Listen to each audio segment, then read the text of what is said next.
and welcome back to my channel. It's another different kind of video today. So I am cooking for my friends. I have got 10 friends coming over. So I am part of a book group, and we made this book group almost 14 years ago. A few of us friends got together.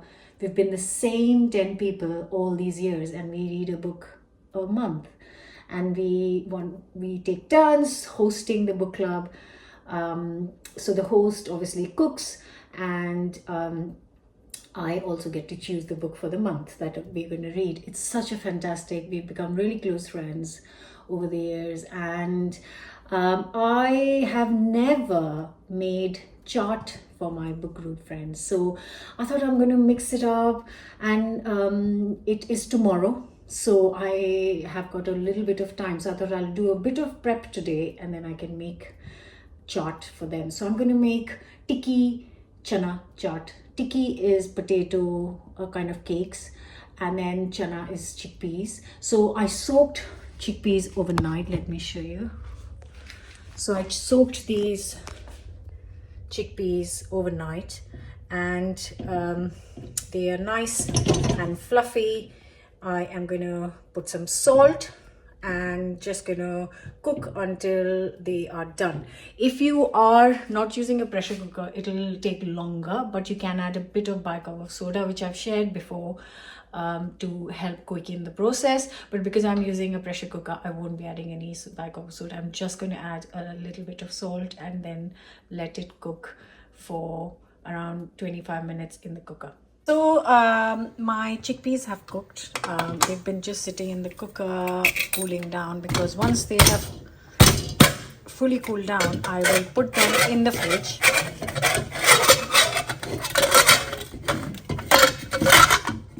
Really hard to do this with one hand, so I will just show you. It's all cooked. And then here I have got a massive pan of potatoes that I'm boiling. So this is the only prep I need to do for tomorrow. Cook the chickpeas and the potatoes, because this is like the messy bit that I can finish off today, and then tomorrow I can just cook this and get the chaat ready. I just wanted to show you. So I've packed the potatoes in a box. It's like full to the brim, and I have opened the cooker and I have been cooking it a bit more, because with the chaat it's not like chickpea curry. So what you want is the chickpeas to disintegrate. So what I've done is, with the back of the spoon, I've mashed half of this, and then I've cooked it for 15 minutes on low heat. So what it does is, it makes it like gloopy, and you really need this when you are making chaat. You don't want separate pieces of chickpeas showing. So that's it done. I'm going to turn this off. I've got a glass box in here. I'm going to transfer this, let it cool down, and put the chickpeas and the potatoes in the fridge for tomorrow. So for the pudding, we usually, every single time we host, anybody hosts, we have a cake. It's just a given thing. Whether we do big snacks, little snacks, big food, little food, it doesn't matter. We end the evening with some cake at our book group. But this time, because I'm doing a bit of more of food as well, I thought I'm not going to do cake, but I'll still do a dessert, and I'll do chocolate and pistachio profiteroles. So what I'm going to do is, now that the two things are prepped, I'm going to actually bake the profiteroles today, and then I can fill them and serve fresh tomorrow. So what I'm doing now is just making plain profiteroles, and I think depending on the size, I might serve I might serve 2 or 3 per person. We'll see tomorrow. So that's the start of making the choux pastry. You can see the full recipe of this profiteroles on my channel. I will leave the link in the description, and if you have time, you must definitely try these. This is one of my favorite pastries to make. So I've got the pastry ready, and oh shoot, I didn't put the oven on. I'll have to wait for 5 minutes before I pipe these out, and then they'll go in the oven for 30 to 40 minutes until they're baked, puffy, dried out inside, and super delicious, ready to be filled tomorrow.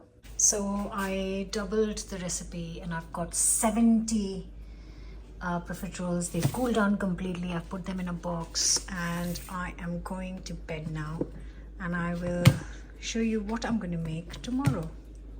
So day 2, and today is the book group day. It's raining, so we're not sitting outside. What I am going to do is, I have to tell you this story because I thought I will do some chaat, and before the chaat I'll give them golgappe, because pani puri, which is I've never served to some of my friends. So I thought, oh, they'll get a taste of it. So I went to an Asian shop, because I don't have any locally. I have to go to the next town. And I collected the golgappe and some save, and then I bought some other stuff. So I bought the other stuff and came home and took out the bags from the car, and there were no pani puri. So what I did was I picked some of the stuff and just left them there. So I went all that way to get pani puri, and I got everything else but the pani puri. So change of menu, I just can't be asked to go again. So I'm going to serve smaller portion of tikki chaat, which I've boiled the potatoes and cooked the chickpeas. Yes. Thankful to my yesterday's me. And for the main, I'm going to serve coriander chicken curry and some rice. And of course, for dessert, I made these profiteroles yesterday, so I'm going to do a caramel topping, chocolate topping. So what I'm going to do is have some coffee, make the chicken curry, and while that is cooking, I'm going to make the toppings for the profiteroles. Thought I'll give you an update. Guys, update. So the curry has started taking shape. I am going to tidy up a bit more here, make myself a cup of tea. And while my curry is cooking, like I said earlier, I am going to make the caramel sauce for my profiteroles and the chocolate sauce as well, so I can move on with both the things together. So for the caramel sauce, I'm making enough for the whole batch, but whatever is left you can keep it in the fridge and then use it for the next few days. So 200 grams of sugar granulated, and just a 2 to 3 tablespoons of water. I think it needs a bit more. And then give it a mix, because you can't really stir once it starts cooking. And then you just leave it alone and let it caramelize. Keep an eye on it, just don't go away from the spot. So it's bubbling away. It's not yet caramelized yet. Try and use white kind of caster sugar or white normal sugar. I didn't have any white at home, so I'm using golden, and it makes it really hard to see when it's done. So yeah, you can see the change in the bubbles. They are a bit more less watery and a bit more solid. That means it's now getting there. So it's now caramelized. I'm going to add 90 grams of butter. Turn the heat low, stay away a little bit, and give it a mix. Let that cook it a little bit. Once you kind of let it cook together nicely, I'm going to add some cream. Now usually I would add 120 ml of cream, but because I want a little runny caramel sauce, because I want to drizzle it over the profiteroles, I'm going to add 150 ml.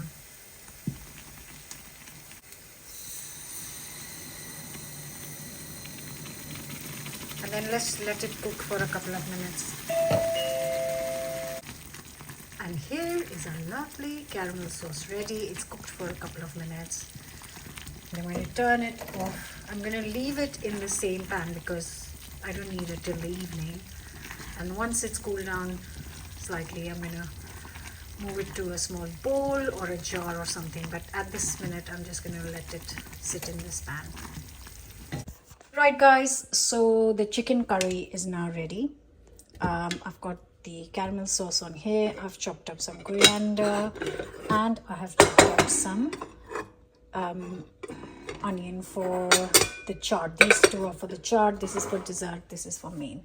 Now I'm just going to give a quick clean up and then move on to my chocolate sauce and other bits for the chaat. And I'm also just making a quick salad. Oh, shoot. Quick salad of red onions, cucumber, and I had some sugar snap peas, which I've chopped up. I love sugar snap peas. And I've just got lemon juice, olive oil, salt, and pepper. I know they're not coming for another few hours, but I like to let when there are no leaves in the salad, I like the salad to sit in the in the dressing, which just makes it taste a bit more, actually better, definitely. So yeah, this can sit on the side. Guys, so I have mashed the potatoes that I cooked yesterday, took it out of the fridge, they're nice and cold, and I'm just going to add a little bit of salt, a little bit of chili powder, a little bit of chaat masala, and rest of the flavors will go on top in the toppings really. And now, very important, very important, not to forget, is some corn flour, because if you just make it with potatoes, they will kind of burst open. So you need good bit of corn flour to bind it together. So now I'm just going to mix it together, and I've got a pan here. I'm going to start making tikkis and frying them in hot oil. So I am actually cooking them fully. Because the potatoes are cooked, you don't need much, just some kind of like shallow frying, and I'm just giving it a couple of minutes on each side, really high hot heat. I'm going to make all of these and put them in a baking tray, and then once my friends come, I'll just reheat it in the oven, so I can clean all the hob and everything before they come. And this is what I do. I don't want to be cooking when everyone's here, so I want to have everything ready before they come, so I can have as much as fun as everyone else is having and don't miss out. So I've got everything for chaat ready. I've got some yogurt which I've seasoned, I've got imli chutney, coriander, I've got onions, namkeen, I've got coriander chutney I've just made, I've got some chaat masala, some save. I fried the tikkis. I'm going to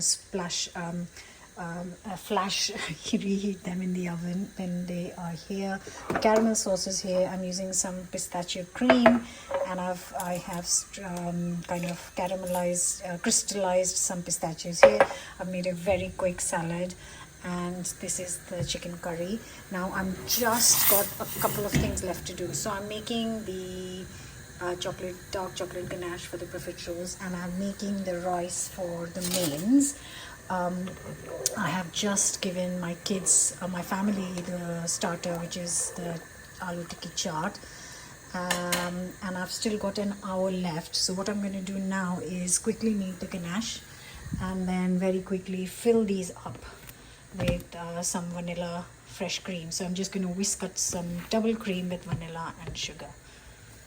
The rice is now done, and I have cleaned the kitchen, and I'm just frying a round of papad. It's half an hour left for them to come, and all that I've left to do is whisk the cream and fill the profiteroles. They're still sitting in that box. So I thought if I could, I've cleaned half this gas, and this half is still dirty. So I'm going to do this and give this whole area a clean. So then the gas bit is done. I've turned the oven on so I can reheat kind of put the tikkis on low heat in the oven. And then I'm gonna plate up and serve the starters as soon as they come, because everybody's coming after work and they'll be hungry, and I'm hungry, and then we can have our mains. So I am now just slicing the profiteroles. I'm making extra for my family, and here is the cream that I'm going to fill. I've got the chocolate sauce ready. I've got the crystallized pistachios ready. I've got everything ready, and I've cleaned the whole kitchen. The table is set. These are plates for the starters. I've given food to the family, so they've had some rice and chicken, and now I can pack up, and it's almost time for my friends to arrive.